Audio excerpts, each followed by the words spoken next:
Welcome, Pewter Report readers, viewers, and listeners to a brand new edition of the Pewter Report podcast, energized by Celsius, the official energy drink of PewterReport.com. It is a Tuesday edition of the show. Want to welcome everybody, all the Pewter people that are joining into the chat as we get underway. This is a very fun episode because we watched some Buccaneers football today. It was day one of Buccaneers minicamp, mandatory minicamp with almost everybody in attendance.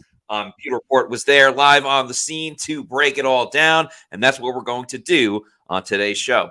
I'm your host, Matt Matera. Joined with me is the face that runs the place, SR Scott Reynolds. And Scott, we saw a lot of familiar faces, but also some new-looking familiar faces, particularly with the man on the graphic, Vita Vea. Vita Vea was looking svelte today out at Bucs mandatory minicamp. We heard about this really from Casey Rogers, Matt. He was the first one that kind of broke the news that Vita Vea was trimmer this offseason, and sure enough, that's definitely the case. Looks like he's about 20 pounds lighter than he typically is. And, we got a couple pictures here, and we'll hear from Vita in just a second. We had some chance to talk to him, which was pretty cool. He clowned me a little bit when some of the questions. Vita is a very sarcastic guy. He's funny. Yeah. He likes to joke around with the guys, and more specifically with the teammates when I say the guys, because when he gets in front of a camera, Vita doesn't love to talk a lot. You know, that's fine. Not everybody's as crazy personable as some of the other casting characters that the Bucs have on their team. So Vita doesn't love speaking publicly in front of the cameras, but he will. He is a team captain, and that kind of comes with being a leader on this team. But yeah, when you asked him today about his weight and kind of the workout stuff, very sarcastic and almost like kind of difficult to understand whether he lost weight, whether he gained weight, and what weight he is at. But I think the best way of telling it, Scott, is because I wrote a Vita Vea story today, you could see on PewterReport.com. Look at this picture, which you have up right now, Vita Vea currently at Buccaneers minicamp. And look at any picture of Vita Vea from last season, the year before, anything like that, and you will immediately notice a big-time difference, particularly in the stomach, which, I'm trying to lose that stomach fat as well, so I got to get on the Vita Vea workout regimen. But there was certainly, without a doubt, a noticeable difference with Vita. Yeah, so this is a picture from last year. This is Vita Vea at last mandatory minicamp, and you can kind of see we'll kind of go back and forth here. Look in the face, just even how, how he's a little thinner in the face and certainly in the midsection, as you mentioned, Matt. Let's do a little bit of a walk through history here with Vita Vea, shall we? So this was Vita Vea in college, and you can see there, oh my goodness, he's pretty trim. He was about 335 pounds at Washington, and joined the Buccaneers about 347. He's, it's one thing when we hear this all the time, right? When you go on the what they call the banquet circuit, at least they used to call it that. That was when you would go on those top 30 visits during the off season. You don't spend as much time training. You train for the combine, right? But then you tend to gain a little weight. So this was Vita Vea during his rookie season. That's Brenson Buckner, the former Bucs defensive line coach there. So that was in 2018, and we'll fast forward here a little bit. This was Vita Vea, and we showed him last year. This was Vita Vea back in 2022 during the OTAs. You can just see like the stomach, how big he was, and all of that. And to his credit, he gets in shape during football season, or I should say in training camp for football season. But he used the off season. He would come in heavy. Matt, there was a training camp, I want to say it might have been 2021, where Bruce Arians was kind of scolding him. He said, he's not where we want him to be yet. He's got some more weight to lose. But, and then if you look at him, he's been training with Ndamukong Suh, even here, right? You look at, this was a picture from 2020. You can see kind of the excess weight that Vita Vea carried. And you can see Ndamukong Suh, 305 pounds and just kind of a chiseled guy, right? Big arms, a big body, but really also kind of trim at the same time. And then this was Vita Vea last year. with Kalijah Kancey, right? And you don't mind having that spare tire for Kalijah Kancey because you're only 280 pounds. But when you're Vita Vea and you have that's the excess weight that kind of slowed him down to a degree. And even Todd Bowles was saying how much quicker he looks. And again, this is a picture from today, and you can kind of see the difference, right? We had Zion McCollum on the podcast, and he said, yeah, you look at Vita Vea, and he doesn't really have that protruding belly anymore. He's kind of like a flat-bellied guy, and there you really see it, Matt. Yeah, I believe Zion McCollum said, I didn't believe Vita Vea had abs until I saw him at the practice facility. And I think it's important to point out, yes, he's getting in better shape, which will make him a better football player. But even, I'll just say, big-bellied Vita Vea is still a really good defensive lineman and a top-tier defensive lineman for the Buccaneers. So you can only imagine him just like slim down a little bit more, how much that can help the Buccaneers. And you mentioned Todd Bowles a moment ago. He did comment on how Vita is looking. And then we also got Vita talking about his weight. So let's get to that video. Looks good. I mean, he's in shape. He's flying around. He's a little faster than he was last year. So that continues. We look forward to having Richmond. A lot of weight. We're working out with Ndamukong Suh this offseason. Just talk about how this offseason's gone, and have you hit some of those targets that you wanted to hit? I actually put on like 20 pounds. I know it don't look like it, but yeah. Where are you at in terms of your weight? You're listed at 347, but...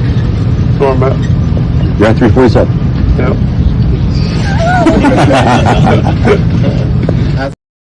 All right, a little so windy today. A little windy as well. It was a little muffled, but...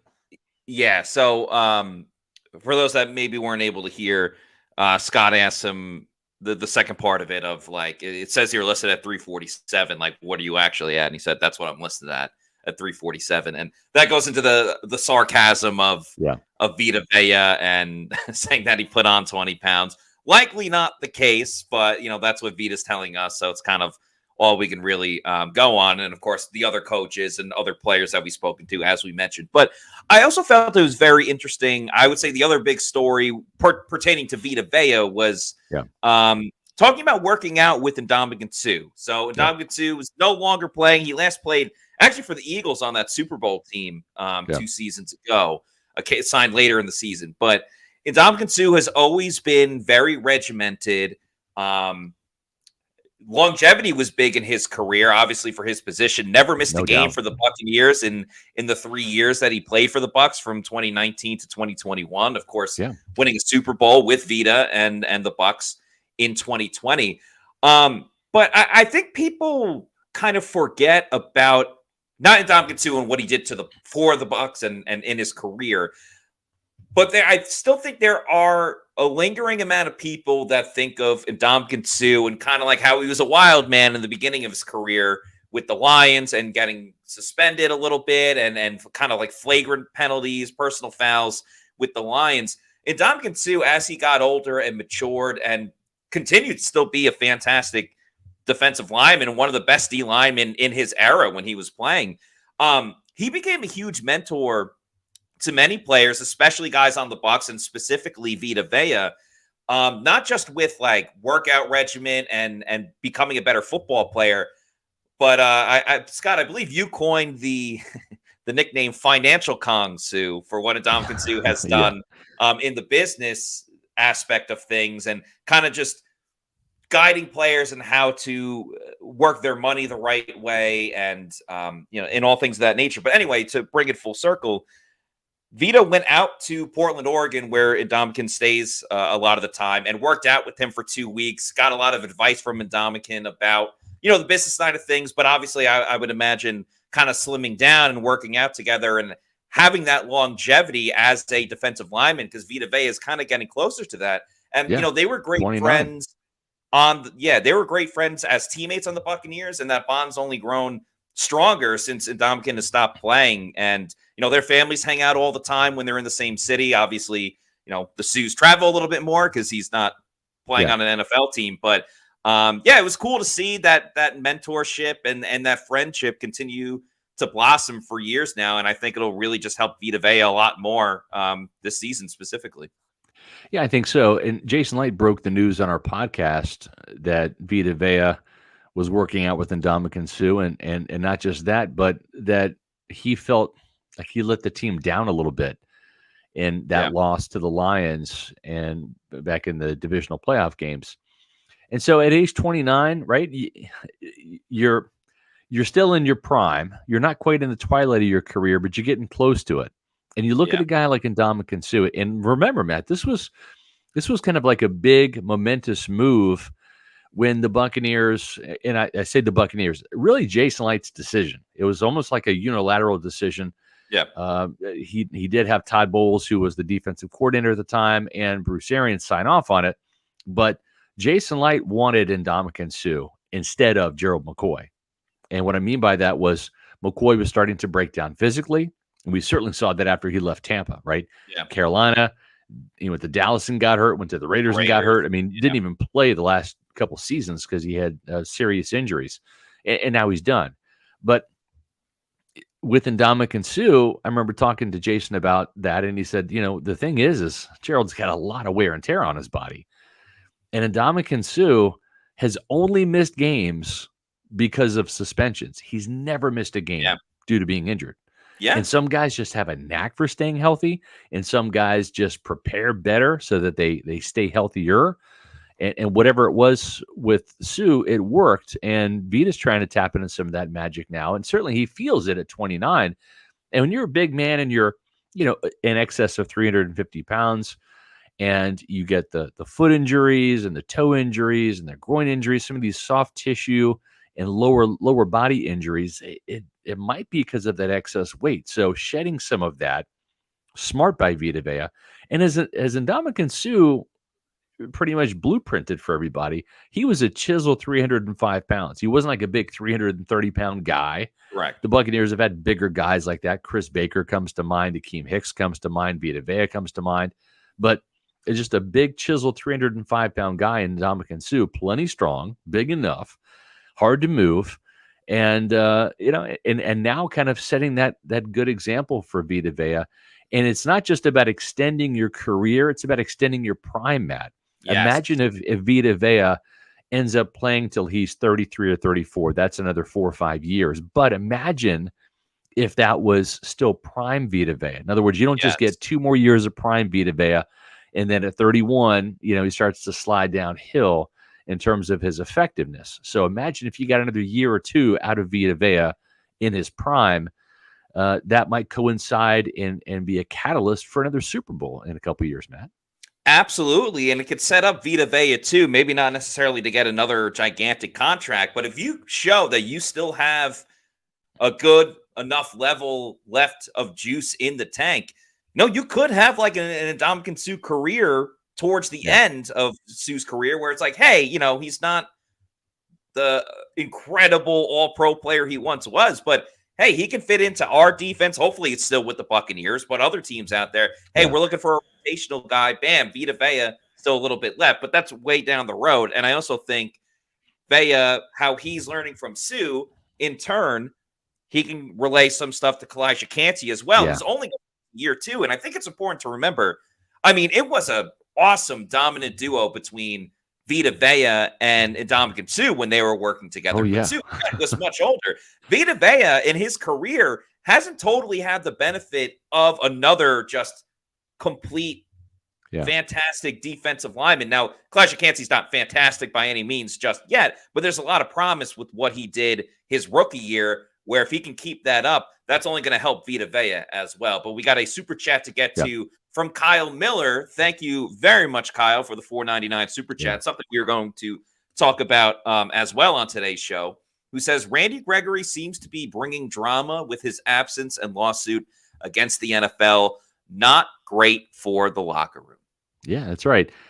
So as we wrote about on Pewter Report during the morning when we had the chance to watch practice, Tristan Wirfs was there as we expected. He was a hold in. The team is fine with him not participating. It's not like the Devin White drama last offseason. White, if you remember, was also a hold in during the mandatory minicamp, but he was kind of pitching a fit over not even having contract extension talks last offseason. The Buccaneers have been knee-deep in contract extension talks with Wirfs, even though he is on the 5th-year option of his contract. So he is under contract. So he's obligated to show up for mandatory minicamp. He did. He didn't participate. The team is fine with that.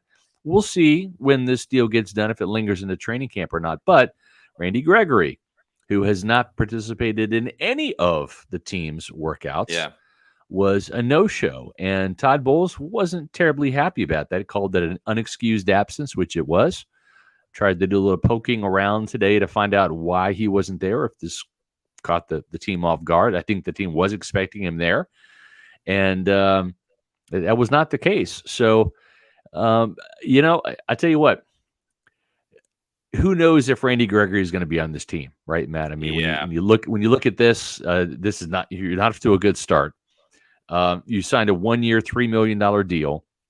You're already losing money because you're getting fined. I know that Gregory has a lawsuit against the NFL right now for being fined over having some THC banned substance in his system. But here's the thing. The Buccaneers, they've got a couple of players that they like. And going back to talking to Todd Bowles and Jason Light as far back as the combine, Matt, and then even more recently at the NFL owners meeting, when you look at the amount of praise they've heaped on not just Yaya Diaby, but then Marquise Watts, Jose Ramirez, some guys from last year who this team's still pretty excited about, that didn't really have a huge opportunity. And then they draft Chris Braswell in the second round, and you have Joe Tryon-Shoyinka. You've got Anthony Nelson, both in contract years. I think there's enough, even if Randy Gregory is a complete, bust in terms of a signing, even if he never shows up at all at this point, and who knows what happens tomorrow. But I think this team, there's enough talent here, some of it untapped and unproven, but I like this outside linebacker room. Yeah, I have a couple of thoughts about this whole situation, and the whole outside linebacker room is part of it, because I called it the other day an ensemble cast, because it's essentially Yaya Diaby starting in one spot, and then the Bucs could go a number of options the other way, with not even including Randy Gregory, Anthony Nelson, JTS, Joe Tryon-Shoyinka, Braswell, as you just mentioned, and then the other guys that going into their second year, Marquise Watts and Jose Ramirez. So I get that. Yeah, I get that OTAs is optional, but it's optional when you're Levante David, Mike Evans, Chris Godwin, and those guys still showing up. It's a nod and a wink of, yes, it's optional, but if you're a new player on this team, you should probably be there. It's like if you got hired for a new job in whatever job or department that is, and they say, hey, you don't have to go to work for a week, but everyone else is going to be there. It's not mandatory. You can come if you'd like. I think it would be a good idea to go there and make a good first impression in front of your employers and get to know your coworkers and things like that. So, yeah, Randy Gregory didn't have to be there the last couple of weeks, but it's not the best look for a guy that has been suspended several times, missed an entire season a couple of years ago, kind of in his last situation, because I know he was on the 49ers last year, but that was an insurance policy, and that was the Broncos are getting ready to cut him, and then said, oh, okay, well, we found a trade partner, so we'll trade him to the 49ers. He's kind of on his last limbs in terms of still staying around in the NFL, and then not showing up to mandatory minicamp for whatever reason why is not a good look either. And that's the other part of it, is with the outside linebacker room, because the room is stacked with depth. This isn't like, and this isn't me throwing him under the bus or anything like that, but if Bryce Hall, who's a new player on the Bucs this season, if he said, you know what, I'm not going to go to OTAs, for the Bucs, it's kind of like, well, what are you going to do? You got Jamel Dean and Zion McCollum. You kind of need Bryce Hall as your third string cornerback if you want to have good and better depth at that position. The Bucs would be absolutely fine if Randy Gregory never even puts on a Buccaneers helmet, because at this point, we've only seen him put on a Buccaneers hat. Now, I'm curious, and this is all just speculation right now. I'm curious what this, or if at all, this lawsuit has anything to do with why he's sitting out right now. So this was a story posted by the Denver Post. I know we kind of recapped it a little bit, but So Gregory was taking this medicine called dronabinol. I don't know if that's saying that correctly, but it's a medicine that had THC in it, and it's a treatment for social anxiety disorder and post-traumatic stress disorder, which Gregory has been diagnosed with both, one in 2021 and one in 2023. He submitted to the NFL. He asked for 2 separate exclusions or permission for him to use it under the ailments that he had been diagnosed with. But both times he got denied, but he took it. And that's what made him subject to these fines. So he's suing pretty much to get all of those fines back. I don't know if that's messing with anything right now, which why he didn't show up to mandatory minicamp. I don't really see necessarily why it would, because I think you'd be able to handle kind of both things, especially with this just being 3 practices. But I don't know. It's not the best look for Randy Gregory, who doesn't have a pristine record to begin with.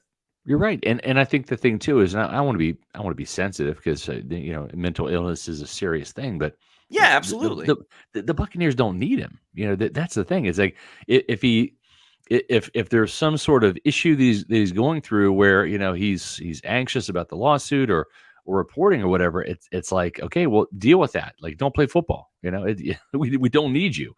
We've got enough players, and I think maybe my tune is a little different if they didn't draft Chris Braswell. I think that this team is chomping at the bit to see what happens when Chris Braswell put the pads on, because we keep hearing that he has heavy hands.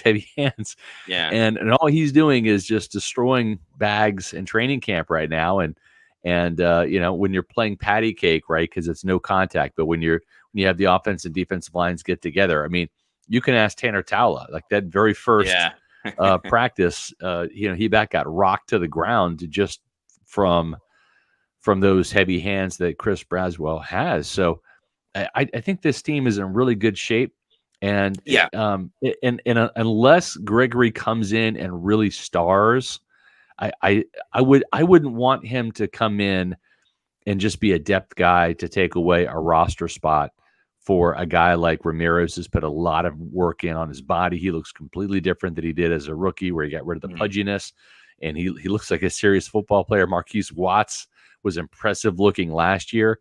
He looks ridiculous this year. Joe Tryon-Shoyinka is no stranger to the weight room and looks like he is primed in his contract year to give it his best shot. And I don't know.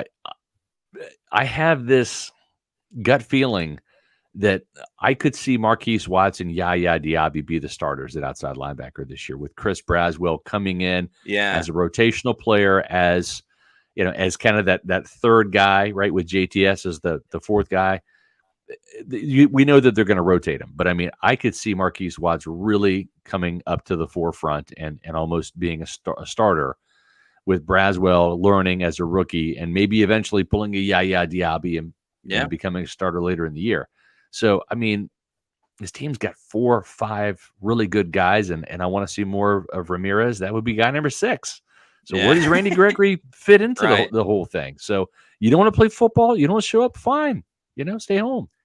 That'd be a great storyline if Marquise Watts is able to be a starter, go the route that Bryce Huff went with being an undrafted free agent. And then Bryce Huff obviously had a great season last year and got a huge contract with the Eagles. Marquise Watts could be on his way. And, I want Randy Gregory to succeed in his life and in the NFL and play well. But if you're not there, as you kind of said, Scott, the Bucs have a lot of motivated guys in that room, whether it's JTS and Anthony Nelson on the last year of their deals, or, Marquise Watts, who wants more playing time after he got a taste of a little bit of success getting after the quarterback in the NFL, and Jose Ramirez, who, probably internally is a little bit pissed. Like, he got drafted by the Bucs, but it was an undrafted guy that kind of made his mark on the team last year with Watts when he didn't necessarily get to. So there's a great selection for the Bucs with players at outside linebacker, just as great as the selection of Celsius energy drinks that you can find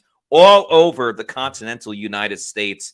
We love the Vibe flavors. We love all the flavors, but we're going to talk specifically about the Vibe because there's great flavors, whether it's the Galaxy, Astro Cosmic, or the Arctic is my personal favorite. Can't go wrong with the Tropical Vibe either. There's no sugar. It's a great way to start your day as a substitute for coffee. if you need to get things rocking and rolling with the Celsius energy drink. So if you haven't had Celsius before and you want to try it out and see where you can go get one, head on over to the Celsius store locator on their website, punch in your address or wherever you're staying, and it'll tell you the closest location where you could pick one up. Could be a Walmart, health and fitness store, or might just be your bodega. Bodega. And once you keep going to your bodega and you want more, you want to buy it in bulk, you can buy it in bulk. Go over to Amazon, click on the subscribe and save, and you have it sent to your place of residence whenever you want. Just make sure you're drinking Celsius energy drinks, the official energy drink of pewterreport.com. So as far as other players that were not participating, we went through Randy Gregory. We discussed Tristan Wirfs. No drama there other than just kind of waiting for a deal to get done. Right. I would say the biggest surprises were Jamel Dean, who did miss one of the OTA practices. But Jamel Dean did not participate. Keefe did not participate. Again, he hasn't all of OTAs or we'll find out mini tomorrow camp. too. I'm going to ask Todd Bowles tomorrow. I meant to ask him today, but we'll ask him tomorrow what the deal is with Keefe, if he's had an off-season surgery of some kind. But he has been at every OTA that we've had the chance to watch, and of course there today at the minicamp as well. But he has not participated. So I think he had some type of procedure or some sort of somewhat serious malady beset him, but it looks like he's on the road to recovery. He was out there running full speed after practice today by himself. So he's one of those guys that I think Todd's going to say he'll be ready to go for training camp. Right. And it doesn't seem like there's any guys right now. And as I wrote in Fab 5 on Friday, this is a really, really healthy offseason for the Buccaneers, right? I mean, if you look at like the Texans, I use them as an example. Both of their offensive tackles are coming off of off-season surgeries, right? I mean, if Keefe is the most seriously injured Buccaneer, that's your third string tight end. That's great news. Mm-hmm. We have Mike Evans going on record saying this is the healthiest he's been since 2015 or something. So it's been it was a remarkably healthy season for the Bucs last year, and it's continued that way throughout the offseason. It has. The only other player really of note, I would say, was Trey Palmer not being available. But I know it's mandatory minicamp right now, but the name of the game is get healthy really to the regular season. But at this point, get healthy for the start of training camp where things really start to get dialed in and things go up even higher and go up a further notch. And, football's a dangerous sport. There's contact, but also playing in the Tampa Heat, you got to watch out for those small tissue injuries as well, which I think kind of hurt more than, other places in the country. But, we always do the weather talk. Like, what's it like playing in Tampa? It's like the first thing that Sterling Shepard got. So, we'll worry about that when it gets a little bit hotter. And we'll talk about Sterling Shepard in a few minutes here. We have a couple of super chats to get to. We do, And, of course, the rules. If super chats are coming, they cut the line, and we get to it ASAP. So, without further ado, thank you to Furu Kawab for this $10 super chat. Staying on topic with Jamel Dean, says, in my opinion, the Bucs should have kept Carlton Davis over Jamel Dean. Do you think they made the right decision in the long run or have regrets like they did with Jordan Whitehead? Matt, I want to get your take on this, but my initial thought to this is, well, from a salary cap perspective, Dean has 2 years left in his deal. And so the cap savings really came with Carlton Davis. Yeah. And so I think that's part of the reason why they did it. Also with Davis, he's just not as good of an athlete as Dean is. Jamel Dean's a 4.3 guy, right? Second fastest guy in the team, according to Zion McCollum. Yep. And Carlton Davis is not that fleet of foot. He's more of a 4.5 guy. Now, tough physical, yes. He's what you want when he's healthy, right? Yes. Both of those guys have problems hanging on to interceptions.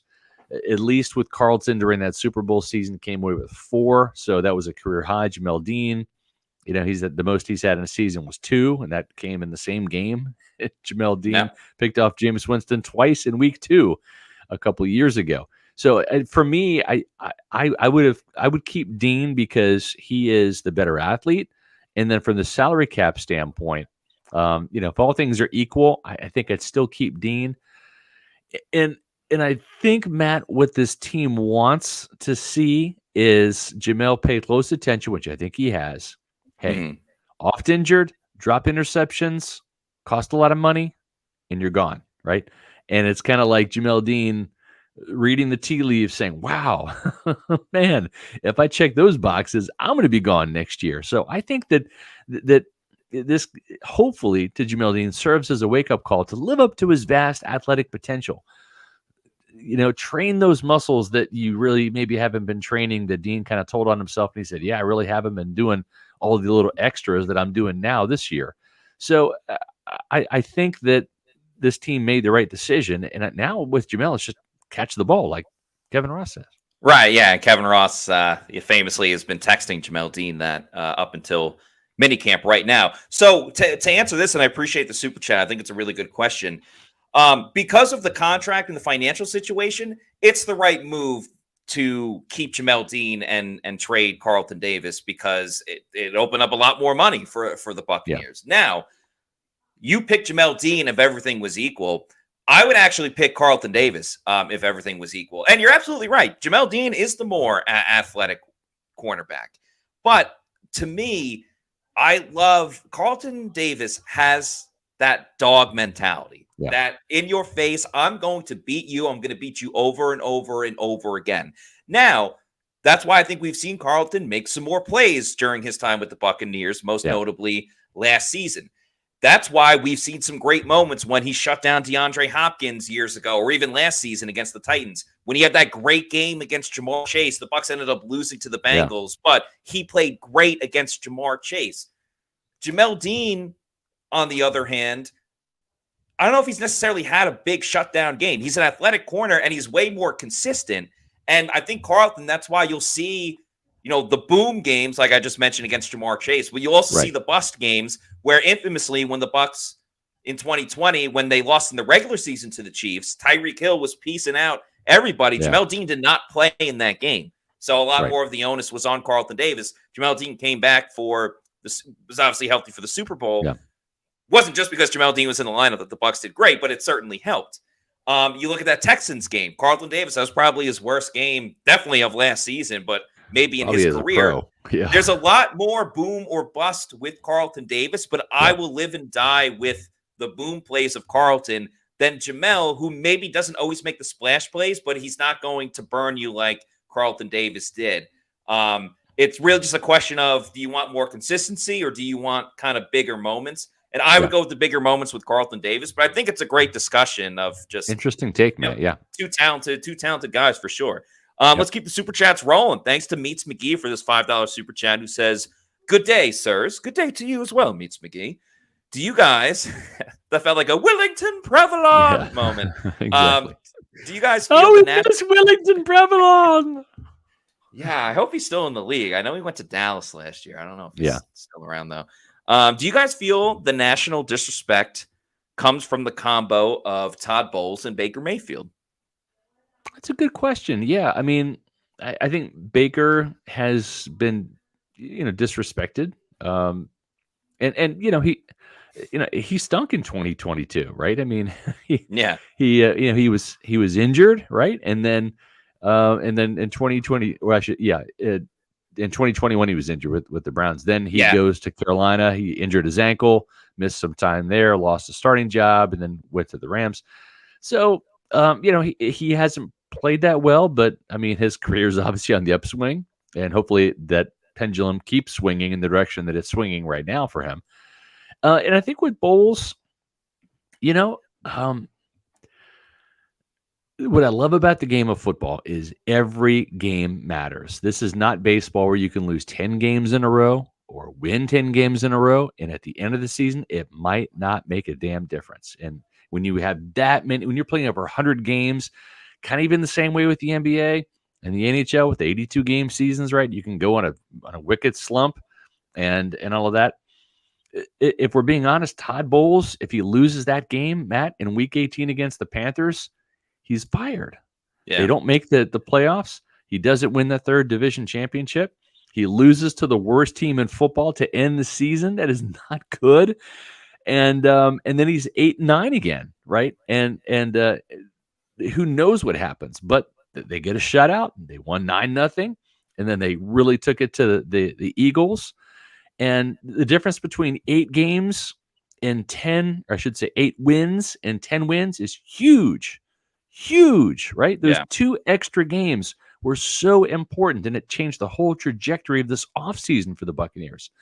Todd Bowles stays. You bring Baker Mayfield back. You give him a boatload of money, Mike Evans and all of that. And so you look at that and you say, wow, you went from 4-7, but you finished 6-2, including the playoff win and the playoff loss in the postseason. And so I think that Todd Bowles is being underrated, disrespected, counted out, whatever you want to say it. He's not viewed heavily in the national media circuit as a great head coach. And I think that, for him to earn that respect and for Baker Mayfield to prove last year wasn't a fluke, this is a big season. So why not do it again and change people's minds? So, yeah, I do think there's some of the national disrespect because Bowles was in a very tenuous situation last year at 4-7 and then needing that almost miracle finish at the end. And Baker having the bounce back year. Can he do it again? Or is this a 2020, 2021?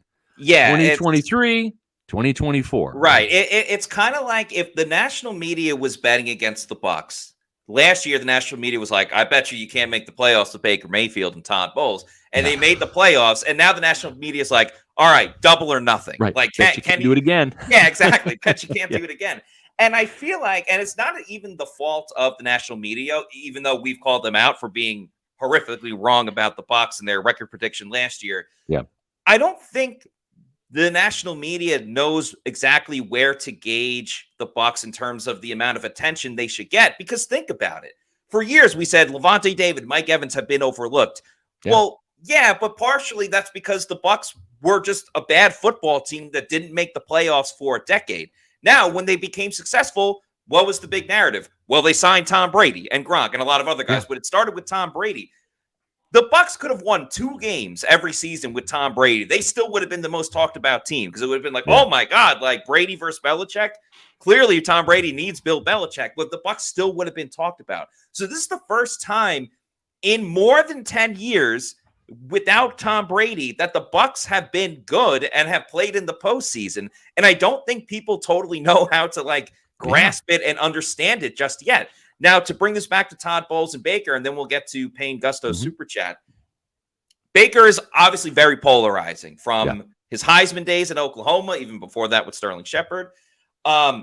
Baker playing well can elevate the attention of the team. I mean, last year they went 3-1, and Baker's getting invited to College Game Day for the Red River rivalry with Oklahoma playing Texas. All because the Bucs went 3-1, and Baker was okay in those games. Yeah. Todd Bowles, I don't think would elevate the Bucs attention-wise like Baker Mayfield was, because Todd's just not that type of guy. Yeah. However, Todd, I think at times can kind of bring down the Bucs in a sense of, look at when they lost to the Lions in the playoffs.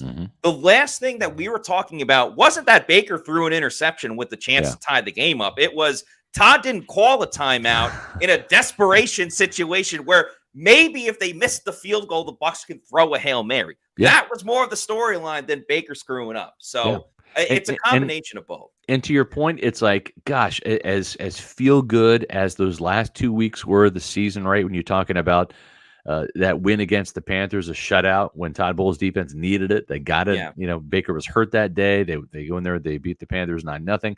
And then he puts on a clinic, a defensive masterpiece that rivaled what he did against Patrick Mahomes and the Chiefs in the Super Bowl against Jalen Hurts and the Philadelphia Eagles. They even stopped and stomped the tush push right in that game. And so you're thinking, wow, man, Todd Bowles, wow, what a defensive masterpiece. And then Jared Goff goes out and has nearly identical statistics as he did against the Bucs back in Week 6. Carved up Todd Bowles' defense, didn't get enough pressure, didn't create the takeaways, and then it just was kind of like a huge deflating moment, right? So you'd like to see Bowles have more of those wow you games in terms of defensive coordinator and defensive game plans, and you know what, figure out Jared Goff, right? Figure him out, and you win the game on defense, not just in a shootout, but you do that. Don't let CJ Stroud do you like that, right? I mean, there's got to come a point in time. I know Todd Bowles wants his players to level up, Todd Bowles needs to level up as well. Yeah, he needs that consistency too. It can't be like, see, Todd Bowles still now and then can like pull out the old tricks or whatever. Like, no, the trick should be there every single week. Yeah. But yeah, thank you to Payne Gusto for this $2 super chat. Another good question. Where would you rank Jason Light against other general managers? Wow. See, for me, I have tunnel vision on the Buccaneers. I really do. So I'm gonna plead guilty. It's like my scope when it comes to NFL is tunnel vision on the Bucs, then the NFC South, then the NFC, and then the rest of the league. Right. I mean, I probably could not name all 32 head coaches right now. I know that sounds a little blasphemous, but like I can't do that, much less the 32 general managers. Right. It's not in my job description. I don't care about the LA Chargers. I'm almost at San Diego Chargers. The LA Chargers. I know they have Jim Harbaugh, right? Except for this year because they play the Bucs. But outside of that, yeah. But I mean, you know what I'm saying? So it's like those other GMs. There's so much turnover in the league, and especially at GM. So I'm completely with you. Like I couldn't name all 32 general managers, but what I will say is I can name a number of teams that have had sustainable good rosters for a number of years. The Eagles come to mind, but obviously the Bucs just beat them in the playoffs. The Ravens come to mind for sure, have always been John Lynch has done a great job with the 49ers. John Lynch has been exceptional. Obviously the Chiefs, we have to throw in there, you know, winning 2 Super Bowls in a row, even when it was like they lost Tyreek Hill and then went on to go back to back. So, I mean, Jason Light, I think, and again, consistency is a big part of it because you can't just look at like the losing seasons with Jason Light. You have to look. I mean, what have you done for me lately? I think benefits Jason Light more than most general managers in the league. So, I mean, if he's not in the top 5, he's certainly top 10, probably hovering around 6 or 7, maybe 8, something like that. I would have to do a little bit more of a deep dive because I'm sure a lot of people right now could just go on the Google machine and be like, oh, well, this team did this team did that. And I'd be like, okay, you make a good point. So this one definitely requires a little bit more of a deep dive, but off of initial reaction and thought, I would say within the top 10, probably 6 or 7. I think he's in the top 5, and here is why. Because he does have a Super Bowl. He built a Super Bowl team. Correct. That did attract Tom Brady. He also lured Bruce Arians out of retirement. I don't think Bruce Arians just comes out of retirement for anybody. That's a really good point. Other than Jason Light. That happening in 2019, and the ensemble staff that now includes Todd Bowles, the present head coach of the Buccaneers. That staff that Arians brought in 2019 obviously helped this team win a Super Bowl, obviously helped this team attract Tom Brady. Tom Brady's been a free agent one time, and he's picked the Buccaneers, right? I mean, out of all the other teams he could have gone to, he picked Tampa Bay, and he did so because of the roster that Jason Light built. Yeah. And Light didn't rest on his laurels when he got Brady. I mean, he added Leonard Fournette, Rob Gronkowski with the Antonio trade, Brown, AB later in the season, right? Steve McClendon. So, and then there hasn't been that Brady's gone and the downward slide of the franchise. It's been sustained success between Arians and Bowles. Now, has it been 13 game success? No, not yet. It if anything, down to 8 and to 9. The dip year was Brady's last year. That's right. And then now they're ascending back up again. Yeah. So he doesn't let players leave. I kind of famous for saying, nobody leaves Tampa. Jordan Whitehead did leave Tampa, so there's an asterisk there, right? He couldn't re-sign everybody. He regretted, obviously, Jordan Whitehead leaving, and now Whitehead is back, and he's kind of atoned for that sin. And speaking of Jordan Whitehead, he is the featured guy tomorrow on our show. That's right. There's 3 days of minicamp, and we'll have analysis for day 2 tomorrow's show at 4:00 on Wednesday. So make sure you check that out. Little plug there for Pewter Report podcast. But I want to say top 5 only because, and maybe that's 3, maybe that's 4, maybe that's 5. But I think Jason Light has done a remarkable job for this franchise. And Matt, I think that this team is closer to another Super Bowl than they are a top 5 draft pick. You know what I mean? And we'll see how injuries and how the season plays out. But I think this team is trending upward. I think it's climbing rather than falling. And I think that he and the staff, and and nobody's gone out there and gotten Mike Greenberg yet, or John Spytek, or Rob McCartney, or Mike Beal. And as long as the league plays dumb and don't pluck the Buccaneers talent in the front office, you keep Jason Licht and this group together, they're going to keep getting kick-ass draft after kick-ass draft and stockpiling this team for another run at the Super Bowl, which is coming sooner rather than later, I think. Okay, you convinced me. He's top 5. I know I said 6 or 7 before. I'm convinced he's in the top 5 now. That's a great case for Jason Licht. And so when he's in the Ring of Honor one day, we can go back to this Pewter Report podcast and there you go. Matt, we had a couple of transactions that we had so many guests last week. We had Zion McCollum, to start the week. We had Mike Greenberg to finish the week. And if you haven't watched those podcasts, Zion was tremendous. I mean, he was a great guest. Stayed a whole hour. I mean, Greenberg stayed a very long time as well. But I mean, these great people given the time in their very busy schedule to sit down with us. I love being on with Zion, and obviously everyone enjoyed the Greenberg interview as well. So definitely recommend to everybody to check those out. I don't even think we really even got to the signings, right? I mean, we're just so caught up in the guests, but it's like they signed Cody Thompson, who has basically been a practice squad player. He's a wide receiver, 6'2", 205, played mostly with Seattle in terms of their practice squad. 1 catch, 10 yards. He's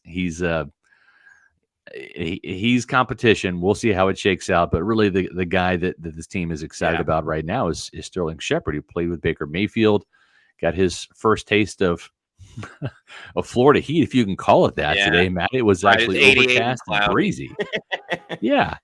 So we got a chance to see Sterling Shepard today, about 190 pounds, 5'10", tough guy. Has dealt with some injuries, but here he is with Chris Godwin and Mike Evans. Happy to be in Tampa. Happy to be reunited with Baker Mayfield. Yeah, he was. I mean, obviously, these guys were tremendous at Oklahoma. They only played 1 year together because remember when Baker transferred from Texas Tech to Oklahoma, he had to sit out 2014 because that's how the rules were back then. So they only linked up for 2015, did win a Big 12 championship. I mean, his stats for Sterling Shepard, it was like 1,200 yards, over 1,000 yards for sure. I think 11 touchdowns. Like he essentially was half the production that Baker Mayfield had at quarterback. And then 2 years later, he's winning a Heisman. But, went on to have a solid career with the Giants. Never had more than 1,000 yards in a season. I think over 800 was the most that he had. But, there's that built-in chemistry. I don't think there's going to be a crazy amount of pressure on Sterling Shepard. He comes in as a veteran presence. What I will say is I like that the Bucs brought in a veteran outside of Mike and Chris, because as I said before, there's Mike Evans and Chris Godwin, and then the rest of the wide receiver room, which is a very young room outside of Mike and Chris. So having Shepard in there, I know they've gone that route before with, Russell Gage and Rashad Perryman, but I was saying this on yesterday's show with Josh Capo. As far as like accolades in the NFL and sustainability, in all of their primes, I mean, Sterling Shepard has a way better resume than Rashad Perryman or even Russell Gage. So from that aspect alone, I think it's important. I think overall, it'll be a fine, low risk, high reward insurance policy if something happens to not just Mike and Chris, but really Jalen McMillan as well. And we'll see where Sterling Shepard ends up. We actually have some video from Sterling Shepard today. First, it's Todd Bowles commenting on the move, and then Shepard just kind of what he was doing. He's wearing 25. Does that help or hurt his cause? I think it hurts, but here's the thing. He already came in. There was a lot of guys on this roster taking the typical receiver numbers. Right. So I think if he makes the team, he'll end up switching his number to something different. But I didn't like the 25. It's weird for any wide receiver, especially a guy that's been in the league for 8 years and played at one number. But here's Sterling Shepard, kind of first Todd Bowles and then Sterling Shepard, just talking about, coming to the Bucs, how that kind of went down. And he had leg day before he got the call from the Bucs. So that hurt with his route running a little bit too. I will see. We know he was a good player in the past. He got nicked up a little bit over the years, and it's really our first look at him. We'll see what happens in training camp, but he's capable of being a good player. I mean, I was at home on the couch doing what I was doing for the past month and a half, 2 months, and took the kids to school and everything.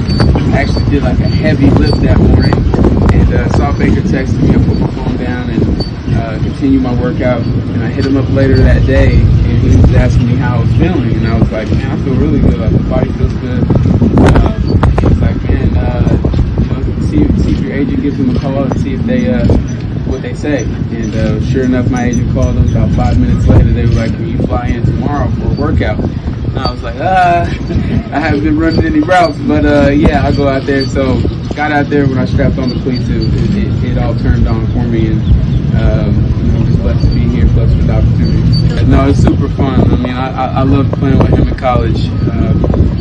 He's a guy that has a lot of energy and energy that you can feed off of. He wants to win games. He's the ultimate competitor, and he always plays with that chip on his shoulder. Like, that's one thing I've always noticed about Baker. No matter what you say about him, he's gonna keep on pushing and doing him. So, like I said, I'm just blessed to be here and let's be back before. Matt, I think the only other place that Sterling Shepard would want to be outside of the Tampa Bay Buccaneers minicamp is maybe the Tampa Bay Buccaneers cruise. We're on the Bucs cruise. Of course we're playing pool volleyball.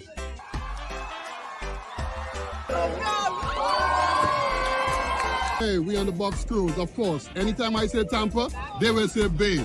Tampa! Hey! Tampa! Hey! Tampa! Hey! We're on the Bucs cruise. Of course, I've got my Super Bowl 37 hardware.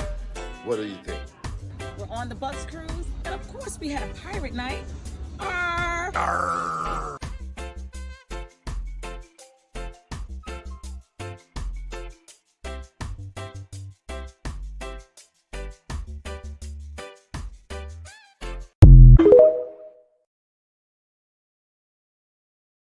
That's right. Reserve your room right now for the Tampa Bay Bucs Cruise. Join the fun with hundreds of Bucs fans on the 3rd annual Tampa Bay Bucs Cruise. It sets sail March 7th through 10th in 2025 in the beautiful Celebrity Silhouette ship. The 3-night cruise begins in Fort Lauderdale and visits Key West and Bimini, Bahamas. Last year's cruise at Yaya Diaby. Rashad White, Luke Gedeke, Kate Otten, Jamel Dean, Super Bowl 37 MVP Dexter Jackson, Hall of Famer Warren Sapp, Gene Deckerhoff, and others. Even more players are expected next year, as well as special guest Derek Brooks, another Hall of Famer, and the Pewter Report staff.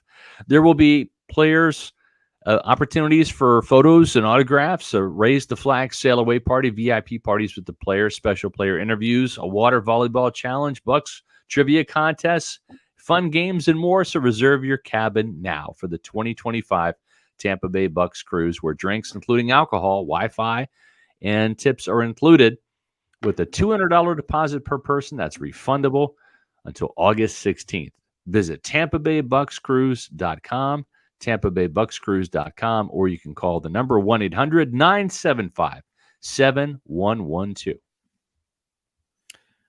As we wrap up the show, I know some people are asking about, what kind of happened at practice today. We do have the write-up of everything that went on during practice as well.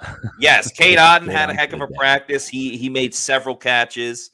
Good to see that for Cade Otton, who's going to be playing less, but in this case, less is more for Cade Otton in that offense. Jalen McMillan had a nice touchdown in the corner of the end zone on a throw from Baker Mayfield. So love to see that chemistry. And then defensively, some nice plays were made as well. Vita Chris Vea Braswell had a couple.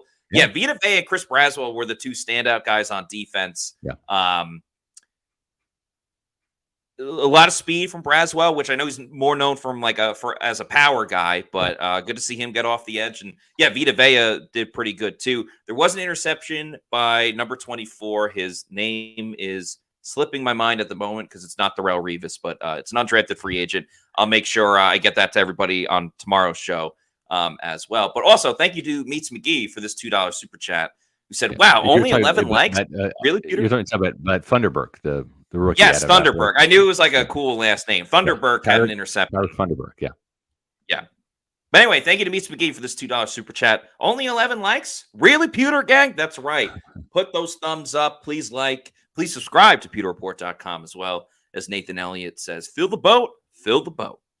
Yep. He's already booked his cabin, so make sure you can check out. We haven't had a chance to meet Nathan several times at Bucs training camp. Great guy. It's a great opportunity for you to meet us, the other Pewter people out there on the cruise, as well as the players. And I got to see if maybe, I know he's busy selling houses and, and helping people buy homes and all that, but I got to see if maybe Eric Gross and the Eric Gross group, if they'll take a little vacation and join the Tampa Bay Bucs cruise. But, he is busy out there helping you either find your dream home to purchase or to sell your home and get the most value for it. That's why he is the official realtor of Pewter Report. Eric Gross and the Eric Gross Group. Eric is a Tampa native, an avid Tampa Bay fan. He is a huge Pewter Report reader, probably watching this podcast right now. So what I want you to do is give him a call, 513-907-4271. Let him help you out with any of your real estate needs. It's that time of the year. Summer is a big time moving season, if you will.